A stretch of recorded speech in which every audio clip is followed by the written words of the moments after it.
This is my project for mechatronics this semester. I decided that I wanted to build something that I've wanted for a while, and that's an auxiliary fuel tank.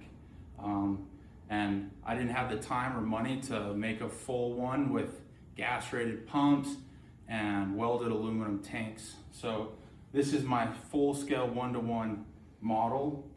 This is to model my main tank. This is my auxiliary tank. And this container right here holds my pumps, the Arduino, and all of the motor control relay. I have two pumps. One pump pumps water from the main tank to the auxiliary tank. One pump pumps the water from the auxiliary tank back to the main tank when it's desired or needed. So I'll demonstrate how this works using water.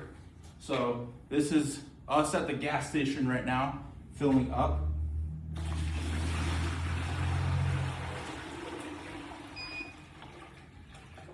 And that senses, that beeps because it realizes it's getting filled up with water. Okay, now our main tank is full. To fill up our auxiliary tank, you hit 1 and it fills up. And I wrote the code in such a way that when the auxiliary tank gets full, you have to continuously hold it to fill it up. That way you don't overfill your auxiliary tank and damage either the pumps or pressurize it and blow the system. So you have to physically hold the button to make sure that it continuously runs till it's full. The sensors that I'm using for this project, because I wasn't able to use float sensors, are liquid touch. So when water touches the sensor, it recognizes that and it puts out, when they're dry, it puts out a 0. When it's wet, it puts out a 1. And that way I can tell when the tank is full and when it's empty. So now our auxiliary tank is almost full.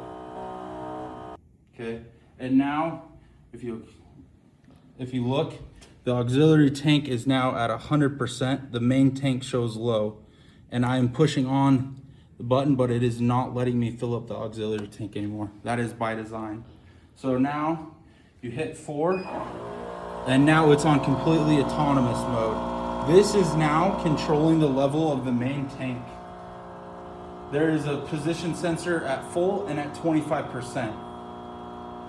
Now the controller will try and pump it back up to full. The main tank is now full, and now it's starting to fill up the auxiliary tank so that neither tank gets overpressurized.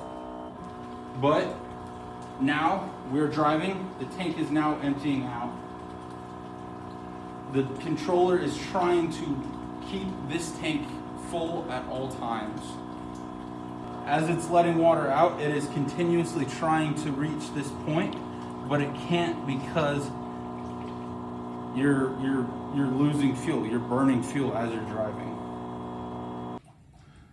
I'll walk you through the displays and the sensors now. So this is my display. So this is my auxiliary tank and the percentage that it's filled. It senses at what level it is with these liquid touch sensors. There's 5 of them, 100%, 75, 50, 25, and empty. And then for the main tank, there is only 2, which is the 25% and 100%. 1 is the fills the auxiliary tank. 2 empties the auxiliary tank, but I designed it in such a way that you can't run it dry. So it pops up and says auxiliary is empty. Number 3, if there's no water at all, it won't let you pump. And you hear that? And then number 4 is to turn on and off the autonomous system. The inside of my box looks like this. The wires coming from my display, my keypad, my motor control relay over here, controlling my 2 pumps. They run off of 12 volts, but the Arduino can only take 5 volts. So the Arduino controls the motor relay, which controls the pumps. I have a buzzer down in there, as you heard, which is the extra credit points. And I'm very happy with this project. It was a lot of fun to work on. It was difficult at times, but I'm grateful to have worked on it.